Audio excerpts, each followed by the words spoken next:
భారత ఉపరాష్ట్రపతి రాజ్యసభ చైర్మన్ జగదీప్ ధన్కడ్ తన పదవికి రాజీనామా చేశారు. ఆరోగ్య కారణాలతో పదవికి రాజీనామా చేస్తున్నట్టు ప్రకటించారు. ఆయన రాజీనామాకు ముందు కీలక పరిణామాలు చోటు చేసుకోవడంతోనే రాజ్యసభ చైర్మన్ పదవికి గుడ్ బై చెప్పాల్సి వచ్చిందే. అసలు ఊహించని రీతిలో ఆయన రాజీనామా చేయడం వెనుక ఏం జరిగింది? Let's watch the story.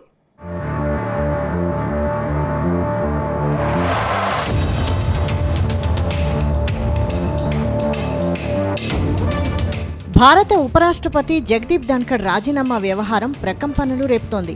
ఆరోగ్య కారణాలు చూపుతూ జగదీప్ ధన్కడ్ తన పదవికి రాజీనామా చేశారు. అయితే ధన్కడ్ రాజీనామా వెనుక రకరకాల కారణాలు వినిపిస్తున్నాయి. కొద్ది రోజులుగా కేంద్రానికి వ్యతిరేకంగా ఆయన వ్యవహరిస్తున్నందుకే ఆయన్ను పదవిలో నుంచి తప్పుకోమని కేంద్రం కోరడంతో రాజీనామా చేసినట్టు తెలుస్తోంది. కొద్ది రోజులుగా రాజ్యసభలో జగదీప్ ధన్కడ్ వ్యవహారం హాట్ టాపిక్ అవుతోంది. జస్టిస్ వర్మకు వ్యతిరేకంగా ప్రతిపక్షం ఇచ్చిన అభిశంసన నోటీసును ధన్కడ్ అంగీకరించడంపై కేంద్రం గుస్సా మీదున్నట్టు సమాచారం. అందుకే ఆయన్ను పదవిలో నుంచి తప్పుకోమని కేంద్రం కోరడంతోనే ఆయన రాజ్యసభ చైర్మన్ పదవికి రాజీనామా చేశారని సమాచారం. అయితే ఇప్పుడు బీహార్ రాష్ట్రం నుంచి కొత్త చైర్మన్ను ఎన్నుకునే అవకాశం ఉందని ప్రచారం సాగుతోంది.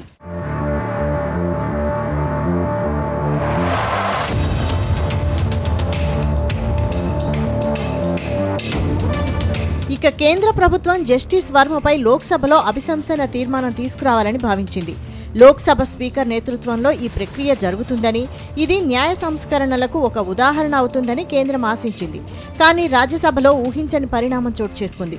ఉపరాష్ట్రపతి ధన్కడ్ రాజ్యసభ చైర్మన్గా ఉంటూ జస్టిస్ వర్మకు వ్యతిరేకంగా ప్రతిపక్షం ఇచ్చిన అభిశంసన నోటీసును అంగీకరించారు. ఈ నోటీసుపై 63 మంది ప్రతిపక్ష ఎంపీలు సంతకాలు చేశారు. ఈ నిర్ణయం తీసుకునే సమయంలో రాజ్యసభలో సభానాయకుడు జేపీ నడ్డా, ఇతర సీనియర్ మంత్రులు అందుబాటులో లేరు. కేవలం కేంద్ర న్యాయశాఖ మంత్రి అర్జున్ రామ్ మేఘ్వాల్, జి కిషన్ రెడ్డి మాత్రమే ఉన్నారు. ధన్కడ్ ఈ ప్రతిపాదనను అంగీకరించగానే వారి ముఖాల్లో ఆందోళన స్పష్టంగా కనిపించింది.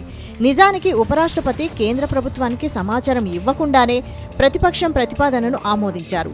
జస్టిస్ వర్మను తొలగించే ప్రక్రియను లోక్సభ ద్వారా నడిపించి న్యాయ వ్యవస్థలో సంస్కరణలు తీసుకురావాలని కేంద్రం ప్రయత్నిస్తుండగా ధన్కడ్ రాజ్యసభ ద్వారా ప్రతిపక్షానికి కూడా ఇందులో భాగం కల్పించారు.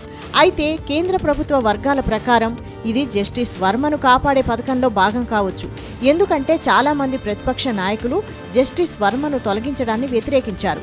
మీడియా ముందు న్యాయ వ్యవస్థలోని లోపాలను తీవ్రంగా విమర్శించిన ధన్కడ్ రాజ్యసభలో ప్రతిపక్ష ఎజెండాకు మద్దతు ఇవ్వడం ద్వారా జస్టిస్ వర్మను కాపాడే ప్రక్రియలో భాగమయ్యారనే ఆరోపణలున్నాయి.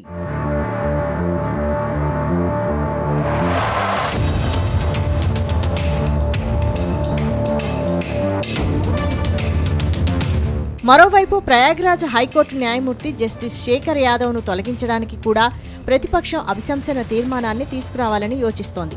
ఇటీవల విశ్వ హిందూ పరిషత్ ఓ కార్యక్రమంలో ఈ దేశం మత మౌఢ్యులతో నడవదంటూ జస్టిస్ శేఖర్ యాదవ్ సంచలన కామెంట్ చేశారు.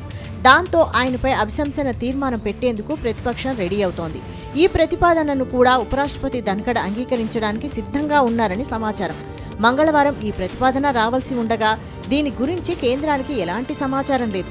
అయితే జస్టిస్ వర్మను లోక్సభ ద్వారా తొలగించాలని చూస్తున్న కేంద్ర ప్రభుత్వానికి ధన్కడ్ రాజ్యసభ ద్వారా ప్రతిపక్షాన్ని కలిపి జస్టిస్ వర్మను కాపాడే మార్గాన్ని సుగమం చేశారని కేంద్రం భావిస్తోంది. అదే సమయంలో జస్టిస్ శేఖర్ యాదవ్ను కాపాడడానికి ప్రయత్నిస్తున్న కేంద్రానికి తెలియకుండానే ధన్కడ్ ప్రతిపక్షం యొక్క అభిశంసన తీర్మానాన్ని అంగీకరించి జస్టిస్ యాదవ్ను తొలగించే ప్రక్రియను ప్రారంభించబోయారు. అందుకే ఆయనపై కేంద్రం ఒత్తిడి తీసుకురావడంతో రాజీనామా చేసినట్టు తెలుస్తోంది.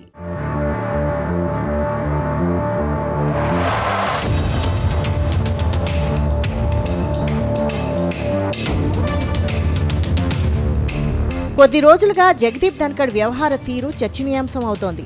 ఆయన పాలకపక్షం కంటే ప్రతిపక్షం వైపు ఎక్కువ మొగ్గు చూపుతున్నారని కేంద్రం అనుమానిస్తోంది. ఆయన చర్యలు కూడా అలాగే ఉన్నాయి. గతంలో నోట్ల కట్టల కేసులో చిక్కుకున్న జస్టిస్ వర్మను కాపాడడం కావచ్చు, ఆర్ఎస్ఎస్ అనుబంధ సంస్థ విహెచ్పి వేదికగా హిందుత్వానికి మద్దతు పలికిన జస్టిస్ శేఖర్ యాదవ్ను తొలగించే ప్రయత్నాలే ఇందుకు ఉదాహరణగా చెబుతున్నారు. ఈ విషయాలన్నీ గుర్తించిన కేంద్ర ప్రభుత్వం ఎట్టకేలకు ఆయనను ఇంటికి పంపాలని డిసైడ్ అయింది. అందుకే రక్షణ మంత్రి రాజ్నాథ్ సింగ్ కార్యాలయంలో డిఎన్ఏ ఎంపీలను 10 మంది చొప్పున పిలిపించి ఖాళీ కాగితాలపై సంతకాలు చేయించుకున్నారు. ఆ తర్వాత రాత్రి 8 గంటల తర్వాత ధన్ఖడ్కు ఫోన్ చేసినట్టు తెలుస్తోంది. తనను రాజీనామా చేయాల్సిందిగా కోరినట్టు సమాచారం.